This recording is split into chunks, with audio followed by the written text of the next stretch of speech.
دوستو دریائے فرات کے خشک ہوتے ہی خوفناک چیزیں سامنے آ رہی ہیں۔ دریا کی گہرائی میں سے دریافت ہونے والی غاروں میں سے آنے والی بھیانک آوازیں کس کی ہیں اور سائنسدانوں کے حیرت انگیز انکشافات۔ تمام دیکھنے اور سننے والوں کو السلام علیکم۔ ناظرین گرامی، 2023 میں دریائے فرات سب سے سرچ کیا جانے والا دریا ہے اور ابھی تک اس دریا کے متعلق ایسی خبروں کا سلسلہ جاری ہے جس نے ماہرین کو بہت کچھ سوچنے پر مجبور کر دیا ہے۔ حال ہی میں سائنسدانوں نے اس دریا کے بارے میں کچھ ایسی چیزیں ڈسکور کی ہیں جن کے بارے میں سن کر آپ حیران رہ جائیں گے، کیونکہ یہ وہ باتیں ہیں جو اس بات کا ثبوت ہیں کہ یقیناً دریائے فرات میں آئی تبدیلیوں کی وجہ سے دنیا میں کچھ انہونا ہونے جا رہا ہے۔ 1700 میل کے رقبے پر پھیلا ہوا یہ دریائے فرات دنیا کا مضبوط اور تیز ترین بہنے والا دریا ہے۔ کوئی سوچ بھی نہیں سکتا تھا کہ یہ کبھی خشک ہوگا، لیکن حیرت کی بات یہ ہے کہ اللہ اور اس کے رسول حضرت محمد صلی اللہ علیہ وآلہ وسلم نے آج سے 1400 سال پہلے یہ پیش گوئی کر دی تھی کہ قیامت کے قریب یہ دریا خشک ہو جائے گا۔ آج ہم دیکھتے ہیں کہ ہو بہو ویسا ہی ہو رہا ہے جیسا کہ احادیث میں بیان ہوا ہے۔ پچھلے 3 سے 4 سالوں میں دریائے فرات غیر یقینی طور پر خشک ہو رہا ہے، جس نے سائنسدانوں کو حیران کر کے رکھ دیا ہے، کیونکہ مسئلہ صرف اس عظیم دریا کے خشک ہو جانے تک محدود نہیں ہے۔ اصل مسئلہ تب سامنے آتا ہے جب اس دریا کی خشکی سے جڑے ہوئے دوسرے واقعات کے بارے میں تفصیلات سامنے آتی ہیں۔ دوستو، سب سے پہلے آپ کو بتاتے چلیں، دریائے فرات کا خشک ہونا نہ صرف اسلام بلکہ عیسائیت میں بھی اتنی ہی مقبولیت کا حامل ہے۔ بائبل اور قرآن پاک میں مختلف جگہوں پر اس دریا کو لے کر گفتگو اور مختلف پیشن گوئیاں کی گئی ہیں۔ بائبل کے مطابق دریائے فرات کا پانی اصل میں جنت کا ماخذ ہے۔ یہ وہ دریا ہے جو مشرق کو مغرب سے الگ کرتا ہے، اور خدا کے علاوہ یہ بات کوئی نہیں جانتا کہ کئی صدیوں سے موجود اس دریا نے کتنی قوموں، تہذیبوں اور قبیلوں کو اپنے اندر دفن کیا ہے۔ قرآن پاک کے علاوہ دنیا بھر کی کئی مذہبی کتابوں میں بھی اس دریا کا ایک مقدس دریا ہونے کا ذکر آ چکا ہے۔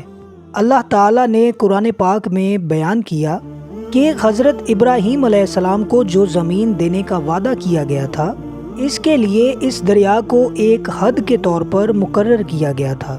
ان ساری معلومات کا بنیادی مقصد آپ کو یہ بتانا تھا کہ دریائے فرات جغرافی اور سائنسی اعتبار سے تو اہم ہے ہی، لیکن اس کے ساتھ ساتھ اس کی مذہبی اہمیت سے بھی انکار نہیں کیا جا سکتا۔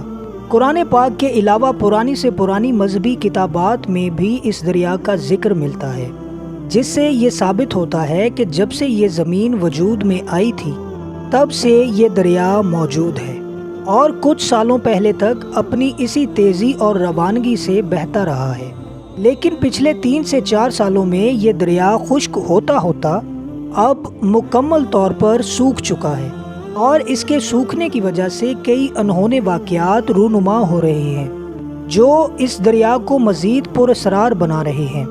دوستو، دریا کے بڑے بڑے حصوں کا خصوصی جائزہ لیا گیا اور رپورٹس میں آیا کہ یہاں سے کئی قسم کی ایسی چیزیں دریافت ہوئی ہیں جن کے بارے میں یقین کرنا مشکل ہو جاتا ہے۔ خاص طور پر 2020 میں ایک عرب نیوز چینل نے دریائے فرات کے ساحلوں پر لوکل بسنے والے لوگوں کے انٹرویوز کیے، اور انہوں نے جو انکشافات کیے ہیں وہ سن کر آپ حیران رہ جائیں گے۔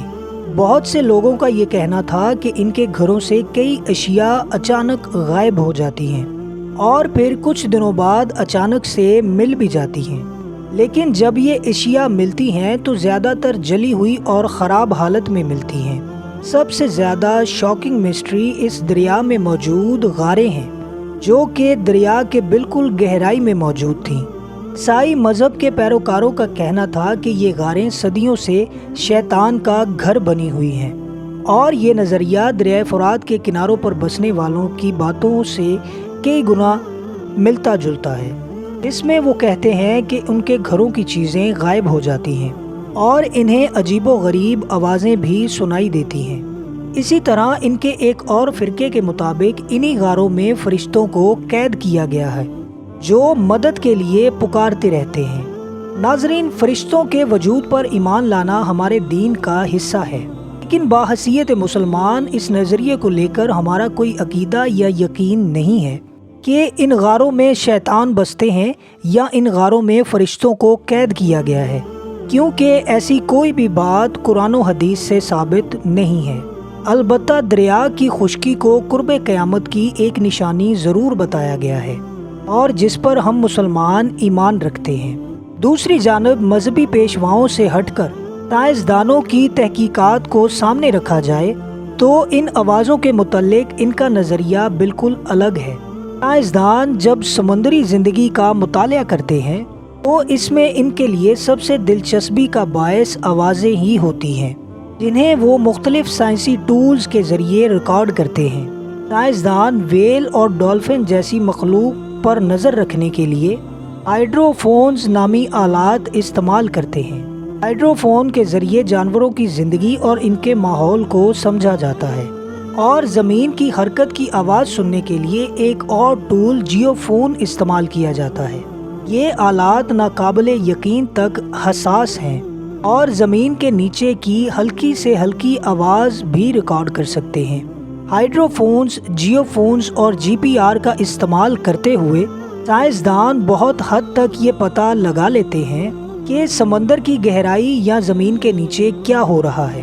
سمندر کی گہرائی میں استعمال ہونے والے آلات مختلف قسم کے ڈیٹا ریکارڈ کرتے ہیں، اور ایک ساتھ سارے ٹول مل کر سمندری دنیا کا میکانزم سمجھانے میں مدد کرتے ہیں۔ یہ الگ بات ہے کہ ان آلات سے حاصل ہونے والے ڈیٹے کی جانکاری حاصل کرنا اتنا سیدھا نہیں ہوتا۔ جو ساری معلومات اکٹھی ہوتی ہیں، انہیں سمجھنے کے لیے بھی سائنسدانوں کے علاوہ مختلف شعبوں جیسا کہ ارضیات، آثار قدیمہ، سعودیات اور یہاں تک کہ ثقافتی علوم کے ماہرین کی بھی ضرورت ہوتی ہے، تاکہ وہ اس مخصوص جگہ کی ساری ہسٹری کو سامنے رکھتے ہوئے اسی نتیجے پر پہنچ سکیں۔ اور دوستو، یہی وجہ ہے کہ دریائے فرات سے ریکارڈ کی جانے والی آوازوں کے متعلق فی الحال یقین سے کچھ بھی نہیں کہا جا سکتا۔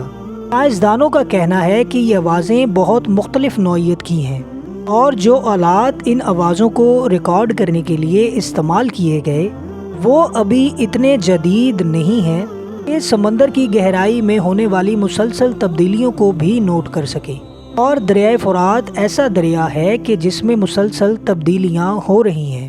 کچھ آوازوں کی فریکوینسی ایسی ہوتی ہے جنہیں سائنسدان سن نہیں سکتے یا ان کے آلات درست طریقے سے ریکارڈ نہیں کر سکتے، اس لیے بعض اوقات آواز ریکارڈ بھی ہو جائے تو اسے سمجھنا مشکل ہو جاتا ہے کہ یہ کس چیز کی آواز ہے اور یہ کیا ظاہر کر رہی ہے۔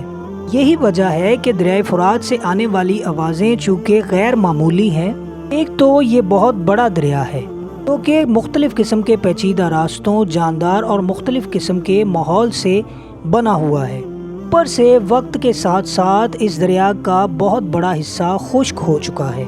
اس میں کئی تبدیلیاں روز نوٹ کی جاتی ہیں، لیکن سائنسی تحقیق کے لیے ضروری ہے کہ چیزیں کسی حد تک مستقل ہوں، لہٰذا سائنسدان اس دریا سے آنے والی مختلف آوازوں کو سمجھنے میں ناکام ہو رہے ہیں۔ تو مذہبی پیروکاروں کے لیے یہ زیادہ آسان ہو گیا ہے کہ وہ لوگوں کو اس بات کا یقین دلا دیں کہ ان غاروں میں شیطان آباد ہیں، اور یہ آوازیں ان شیطانوں کی قید میں پھنسے کچھ فرشتوں کی ہیں۔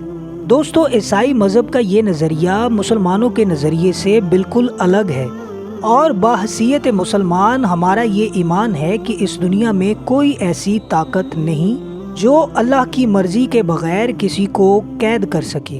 اور رہی بات ان آوازوں کی، تو یقیناً آج یا کل سائنسدان ان آوازوں کا کھوج لگا ہی لیں گے۔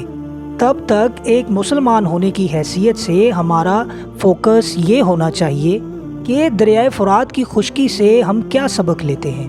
کیا اس پیشن گوئی کا پورا ہونا ہمارے لیے ایک یاد دہانی نہیں ہے کہ اس دنیا کو ایک دن ختم ہونا ہے اور ہمیں اگلی دنیا کی تیاری رکھنی چاہیے؟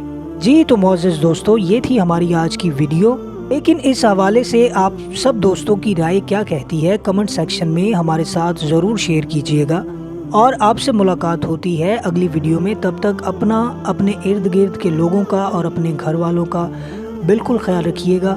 تب تک کے لیے اللہ نگہبان۔